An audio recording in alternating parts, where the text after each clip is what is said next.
दोस्तों, स्वागत है आपका कृषि विज्ञान क्लासेस यूट्यूब चैनल पर। दोस्तों, हम चर्चा कर रहे हैं बीएससी एग्रीकल्चर थर्ड सेमेस्टर में entrepreneurship development and business communication subject की। और इस सब्जेक्ट की ये हमारी अंतिम क्लास आने वाली है। इसके बाद हमारा सिलेबस कंप्लीट हो जाएगा। आज की क्लास का जो टॉपिक है वो रहने वाला है मार्केटिंग एंड जो कृषि मैनेजमेंट होता है उस पर हम चर्चा करने वाले हैं। यानी कि बाजार प्रबंधन और साथ ही जो संकट आते हैं, जो व्यापार आप शुरू करते हैं उस पर क्या क्या समस्याएं आती हैं, वो उनका भी हम कैसे मैनेजमेंट कर सकते हैं, उनके बारे में हम आज की क्लास में चर्चा करने वाले हैं। तो काफी मजेदार और महत्वपूर्ण क्लास होने वाली है, इसलिए क्लास के अंत तक जुड़े रहें। और एक बात, जो यदि आप इस चैनल पर नए हैं और आपने अभी तक चैनल को सब्सक्राइब नहीं किया है तो चैनल को सब्सक्राइब करके बेल आइकन को प्रेस कर दें। तो चलिए हम आज की क्लास बिना किसी देरी के शुरू करते हैं। आज का हमारा पहला टॉपिक रहेगा मार्केटिंग मैनेजमेंट, यानी कि जो विपणन प्रबंधन की बात करते हैं, बाजार मैनेजमेंट की बात करते हैं कि इसका अर्थ क्या होता है। कि विपणन विपणन प्रबंधन से तात्पर्य ये है कि मूल्य निर्धारण करना, उसका प्रचार करना, वितरण और बिक्री जैसी विपणन गतिविधियों की योजना बनाना, उनका संगठन करना, निर्देशन देना और नियंत्रित करना, यानी ये सब इसका अर्थ होता है, मीनिंग होता है कि जो विपणन प्रबंधन में क्या करना होता है कि एक तो आपको मूल्य का निर्धारण करना होता है। एक आपका आपका जो व्यवसाय है उसको प्रचार करते हैं, वितरण करते हैं, उसमें जो प्रोडक्ट आप बनाते हैं उसकी बिक्री करते हैं, उसके लिए कौन-कौन सी योजनाएँ बनाना चाहिए, ये सभी इसमें शामिल होते हैं। उनका संगठन, निर्देश देना, नियंत्रित करना, सभी मार्केटिंग मैनेजमेंट में शामिल होते हैं। इसका जो मुख्य उद्देश्य होता है वो होता है ग्राहकों की आवश्यकताओं की पूर्ति करना, लाभ को बढ़ावा देना या बढ़ाना होता है। यानी कि जो ग्राहकों की जो आवश्यकताएँ होती है उनको पूरी करना होता है। फिर दूसरा आता है कि बाजार अवधारणा क्या है और इसके प्रकार क्या है। तो सबसे पहले हम ये जानते हैं कि मार्केट होते क्या हैं, यानी कि व्हाट इज मार्केट। तो बाजार एक इस वह स्थान या व्यवस्था है जहां खरीदार विक्रेता वस्तु या सेवाओं का आदान प्रदान होता है। यानी कि बाजार क्या होता है, कि बाजार क्या होता है जो जहाँ पे जो ग्राहक भी होते हैं और जहाँ पे यानी खरीदने वाले और बेचने वाले दोनों वहां पे होते हैं, और जो सामान का लेन देन वहां जहाँ पे होता है उसे ही बाजार या मार्केट कहा जाता है। अब इसके टाइप्स की बात करते हैं तो ये कितने प्रकार का होता है, तो ये बहुत से प्रकार का होता है, अलग अलग प्रकार के होते हैं। जिसमें सबसे पहला आता है स्थानीय, यानी कि जो लोकल मार्केट होते हैं, जो स्थानीय मार्केट आते हैं उनमें आता है लोकल मार्केट, जहाँ सीमित क्षेत्र में लेन देन होती है, जैसे कि गांव या कस्बे के बाजार। फिर आते हैं क्षेत्रीय बाजार, जहाँ जिला या संभाग स्तर तक बाजार होता है। फिर आता है राष्ट्रीय, जो पूरे देश में क्रियाशील बाजार होते हैं। ये कुछ बाजारों के मार्केट के टाइप्स होते हैं। फिर आता है अंतर्राष्ट्रीय बाजार, जहाँ देशों के बीच वस्तुओं सेवाओं का व्यापार होता हो। फिर आता है वस्तु बाजार, जहाँ कृषि या औद्योगिक उत्पादों का क्रय विक्रय होता है। डिजिटल ऑनलाइन बाजार, जैसे कि जो फ्लिपकार्ट, अमेजोन, मीजो, ये सभी जो होते हैं वो आते हैं इसके अंदर। जैसे कि जो इंटरनेट के माध्यम से जो लेन देन होती है उसमें आते हैं ऑनलाइन मार्केट। और फिर हम बात करते हैं कि जो विपणन सहायता, यानी कि विपणन सहायता क्या होती है। कि विपणन सहायता वह सहयोग है जो उत्पादों या विक्रेताओं को उनके उत्पादों को प्रभावी ढंग से बेचने में मदद करता है। वो कौन कौन से हैं, इसमें पहला, इसके रूप भी हम बात करते हैं, जिसमें पहला आता है मूल्य समर्थन योजना, यानी कि जो मूल्य जो प्राइस सपोर्ट जो स्कीम्स होती है वो इसमें सहायता के रूप में काम करती है। जैसे सरकार द्वारा फसल के न्यूनतम समर्थन मूल्य तय करना, यानी कि जो सरकार, जैसे कि आपने सुना, आप भी एग्रीकल्चर से हो तो आपके जब घर पर जो खेत में जो फसल होती है उसका जो मूल्य निर्धारण होता है वो सरकार द्वारा ही किया जाता है। और दूसरा आता है भंडारण सुविधाएं, जैसे कि एफसीआई, एनएफईडी जैसी एजेंसियां भंडारण की सुविधाएं देती है। फिर आता है बाजार जानकारी, कीमतों मांग आपूर्ति की जानकारी किसानों को दी जाती है इसमें।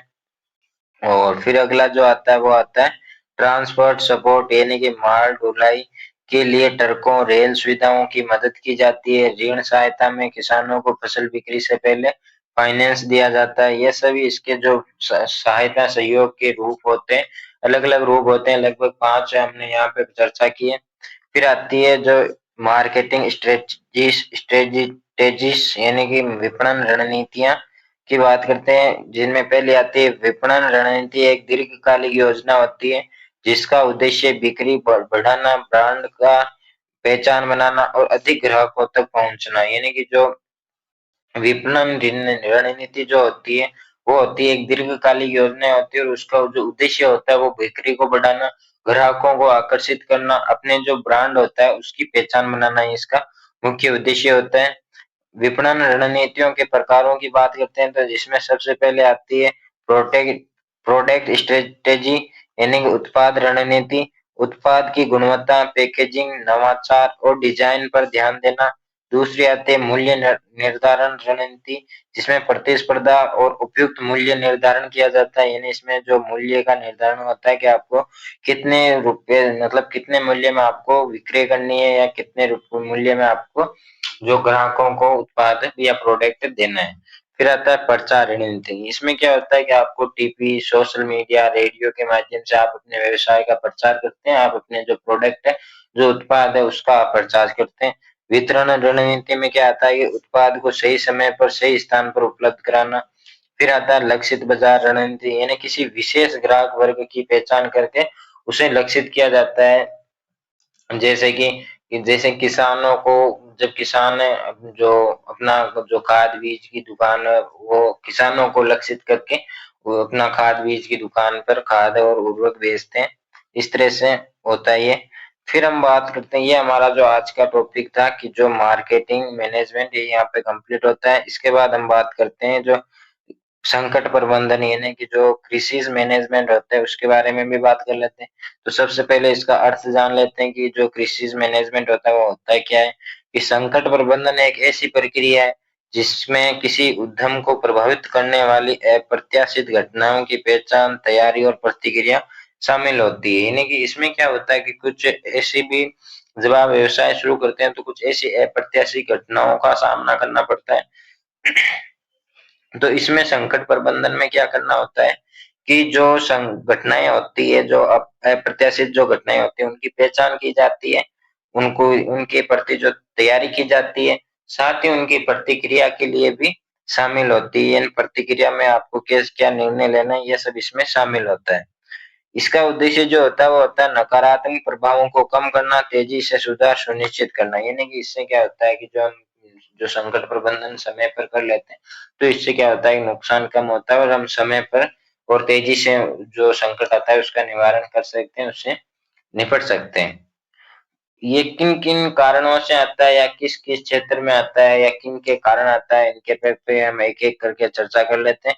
तो सबसे पहला आता है रॉ मटेरियल क्राइसिस, यानी कच्चा माल संकट। यानी कि कहीं पे आपको कच्चा माल नहीं मिल पाता है, या कहीं मिलता है तो आपको महंगा, मतलब जो मूल्य होता है वो ज्यादा होता है, निश्चित नहीं होता है। तो इस तरह से ये कच्चा माल संकट आता है। कि ये संकट तब आता है जब बीज, उर्वरक, ईंधन, पैकेजिंग जैसी आवश्यक सामग्री अनुपलब्ध हो या देर से मिले। ये पूरे उत्पादन प्रक्रिया को प्रभावित करता है। इन्हें जिससे आप कच्चा माल लेते हैं या जहां से भी आप कच्चा माल लाते हैं, तो वहां पे यदि अनुपलब्ध हो या देरी से उपलब्ध हो तो उससे क्या होता है कि आपकी जो भी प्रक्रिया होती है वो सारी प्रक्रिया प्रभावित होती है। किसानों या कृषि उद्यमियों को बुआई में देरी करनी पड़ सकती है, और उत्पादन घटना पड़ता है, यानी घटाना पड़ता है। या जो जैसे कि जो खाद बीज की दुकानों में यदि खाद बीज समय पर नहीं मिलता है तो उससे क्या होता है कि जो किसान है वो समय पर बुआई नहीं कर पाते हैं, इससे जो उत्पादन होता है वो सही नहीं होता है। फिर आता है उत्पादन संकट, यानी प्रोडक्शन क्राइसिस। उत्पादन संकट मशीन खराबी, श्रमिकों की कमी, मौसम की समस्या या खराब योजनाओं के कारण उत्पन्न होती है। इसमें इससे देरी, कम उत्पादन और वित्तीय नुकसान होता है। यानी कि जो उत्पादन संकट क्या होता है, जैसे कि आपके कहीं कोई मशीन है वो खराब हो गई, वो सही नहीं हो रही है, तो उससे क्या होगा कि सारा जो आप उत्पाद या प्रोडक्ट जो बनाते हैं वो समय पर नहीं बन पाएगा। दूसरा, यदि आपके पास श्रमिकों की कमी है। तीसरा, यदि मौसम में कुछ ऐसी समस्याएं आ रही है जिससे आप प्रोडक्ट बनाने में प्रभावित हो रहे हैं या बना नहीं पा रहे हैं, तो इससे भी क्या होता है कि जो उत्पादन और लागत जो सॉरी जो उत्पादन होता है वो कम होता है, और इससे उत्पादन संकट जैसी जो समस्याएं आती है। इस स्थिति से बचने के लिए समय पर रख रखाव और योजनाएं जरूरी होती है। फिर आता है लीडरशिप क्राइसिस, यानी कि ये संकट तब आता है जब कठिन परिस्थिति में नेता टीम का सही मार्गदर्शन नहीं कर पाता है। जैसे कि आपकी कोई कंपनी है, उसमें जो मैनेजर होता है, जैसे ही कोई संकट आता है तो ये सही समय पर जब मार्गदर्शन मैनेजर नहीं कर पाता है तब ये ऐसी स्थिति आती है लीडरशिप क्राइसिस वाली, इन्हें नेतृत्व संकट वाली।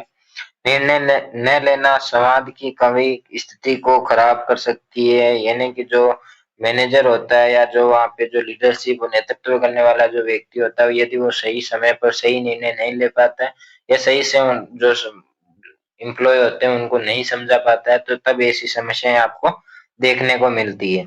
संकट के समय मजबूत और त्वरित नेतृत्व अत्यंत आवश्यक होता है। फिर आता है मार्केट क्राइसिस, यानी कि बाजार संकट।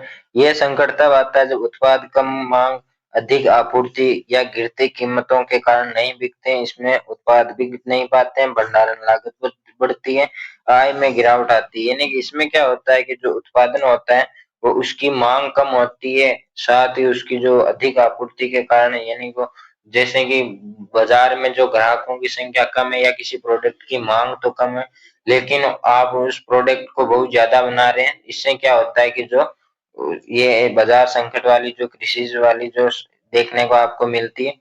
फिर आता है कि इसमें बाजार अनुसंधान और निचली मूल्य नीति इसमें मददगार हो सकती है। फिर आता है वित्तीय संकट, यानी कि जो फाइनेंशियल जो क्राइसिस होती है उसकी बात करते हैं कि जब व्यवसाय के पास संचालन के लिए पर्याप्त कार्यशील पूंजी नहीं होती है, तब वित्तीय संकट आता है।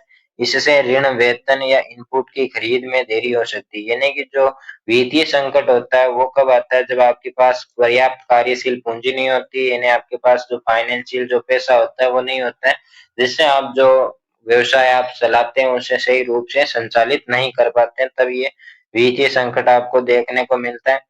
इससे निपटने के लिए बजट बनाना और आपातकालीन कोष आवश्यक होता है। फिर आता है प्राकृतिक संकट, यानी नेचुरल क्राइसिस। इसमें क्या होता है कि सूखा, बाढ़, चक्रवात और ओलावृष्टि, कीट आक्रमण आदि शामिल होते हैं। ये संकट अप्रत्याशित होते हैं, बड़े स्तर पर फसल नुकसान करते हैं।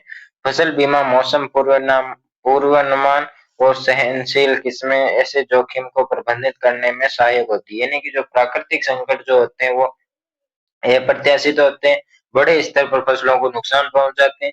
कौन कौन से होते हैं? सूखा, बाढ़, ओलावृष्टि, जो कीटों का आक्रमण होता है, ये सब इसमें शामिल होते हैं। इसके लिए जो फसल बीमा बनाकर आपको तैयार रखना चाहिए, मौसम पूर्वानुमान का ध्यान रखना चाहिए और सहनशील किस्मों का आपको उपयोग करना चाहिए, ताकि कम से कम नुकसान हो और कम से कम फसल हानि हो।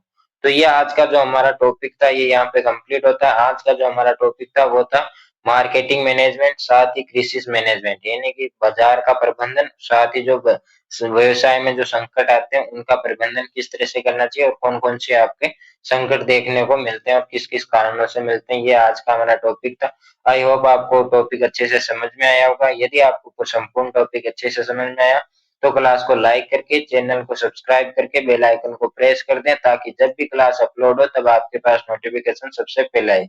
और भी इस क्लास से रिलेटेड या अन्य क्लास से रिलेटेड कोई भी डाउट हो तो आप इस क्लास की जो कमेंट बॉक्स है या किसी भी क्लास के कमेंट बॉक्स में कमेंट कर सकते हैं। आपके हर डाउट को क्लियर किया जाएगा। और यदि आपको पुराने पेपर, जेनेटिक्स के नोट्स और साथ ही इम्पोर्टेंट क्वेश्चन की पीडीएफ चाहिए तो आप व्हाट्सएप ग्रुप में ऐड हो सकते हैं। व्हाट्सएप ग्रुप की जो लिंक है वो आपको डिस्क्रिप्शन में दी गई है, वहां से आप ऐड हो सकते हैं और वहां से मेरे पर्सनल नंबरों पर भी व्हाट्सएप मैसेज कर सकते हैं आपको कोई भी डाउट हो तो जल्दी मिलेंगे नए सब्जेक्ट में। तब तक के लिए धन्यवाद। जय जवान जय किसान।